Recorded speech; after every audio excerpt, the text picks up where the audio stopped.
Hey, everybody. Welcome to the Animal Speak with me, Pat Blocker. Uh, Today I want to talk about respecting animals as our teachers. We'll have some lessons in empathy, patience, and maybe even the occasional chewed shoe. But as an animal communicator and professional dog trainer, I've really learned about how our animals can be our teachers. If we are willing to be students, they certainly have a lot of wisdom that they can share with us. So whether it's a dog who's patiently training us to throw the ball the correct way, or maybe a cat or a horse demonstrating their ability to use selective hearing. Anyway, our companions, our animal companions, if we just pay attention, can be really excellent teachers. So from the moment we bring an animal into our homes, the learning begins, and that happens for both sides. We, first of all, would like to teach them the rules of the house, and they are going to be busy teaching us about their likes, their dislikes, their personalities, and things like how much personal space they need. Just like human animals, we want to respect that. We want to listen to what they have to say, what they have to tell us about their likes and dislikes. So one of the first lessons that I think animals teach us is patience. Or at least they try.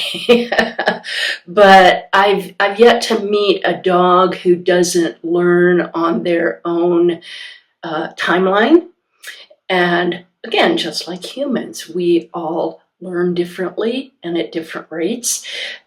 So anyway, that can teach us patience.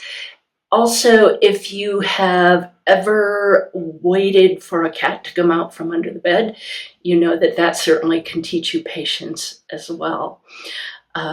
So they kind of teach us that maybe it's a good idea to slow down, to take a deep breath, and remember that life can't necessarily be rushed. Empathy is another big thing that animals can teach us.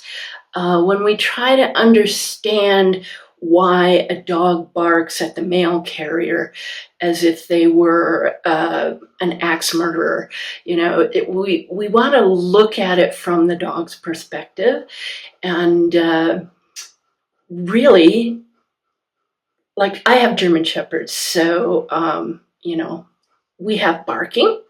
German Shepherds are very loyal and very protective, and yes, they do bark at passersby as if there was some sort of a chainsaw massacre going on or something. But the first thing I say when my dogs burst into song, so to speak, is I thank them. And that helps to put me in the mindset that they're doing their job and they're protecting me. Now, I have also taught them to be quiet when I ask them to. So once I've checked out that there is not some sort of what do I want to say? Some sort of chaos, some sort of danger going on. Once I've checked that out, then I can ask them to be quiet. So if another thing that they can teach us is to be present. If you have ever seen a cat stretched out in the sun, that is a good lesson in, hey, let's maybe slow down and enjoy the moment, enjoy the sunshine. You can't help but being pulled into the present when we see things like that happen. And let's just enjoy the simple things. That's what they can teach us. Respecting animals as our teachers also means embracing their individuality. I talked a little bit about this already, but every animal has their own unique personality and preferences, and yes, even boundaries. So we want to respect that. Some dogs are all about cuddles, while others would prefer to keep the belly rubs to a minimum, keep the hugs to a minimum. So we don't want to forget to respect their likes and dislikes. And that can teach us about respecting other animals, such as human animals, and respecting their boundaries as well. And as far as cats, it's fun. They can really accept love and affection, but they're very clear on letting you know when they're done. They might give you a swipe with their paw and say thank you, but I'm done. So. I'd like to talk for a minute about wild animals. They too can be such powerful teachers, as that's because, they've occupied this earthly plane long before human animals did. Each animal has something to teach us. For instance, every time I see a dragonfly, I think about their ability to fly up, down, forward, backward, and hover. What a lesson in adaptability and literally living on the fly. I feel the overreaching lesson that wild animals have to teach us is that we want to remember to live with responsibility, and to live in this world and not on it.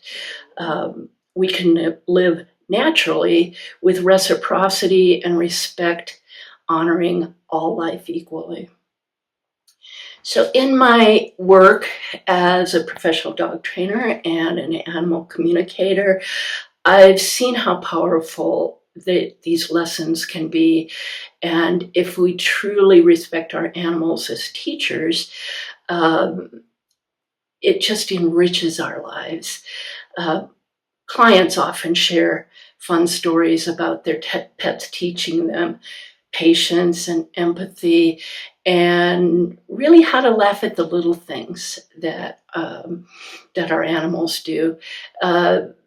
Some animals have a sense of humor. I know my dogs play tricks on me, and they play tricks on each other. For one thing, I taught my dog Rita, when she was a tiny puppy, when we were doing house training, I taught her to ring a bell to let me know that she needed to go outside and go potty. After a while, though, she learned that she could ring that bell anytime she wanted attention. And I noticed that she would ring it right around mealtime.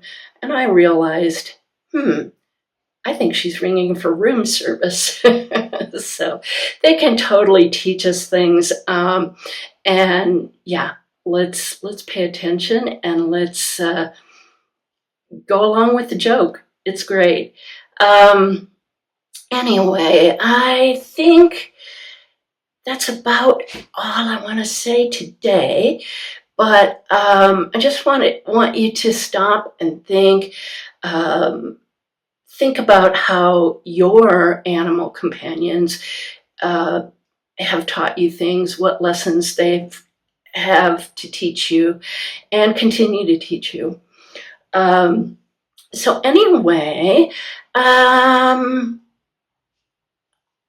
if you are interested in learning more, if you're interested in having me do a reading with your companion animal, or if you would like some personal coaching in how to better connect with your animal companions, you can reach me at www.theanimalspeak.com, or you can email me at pat@theanimalspeak.com, and we can connect.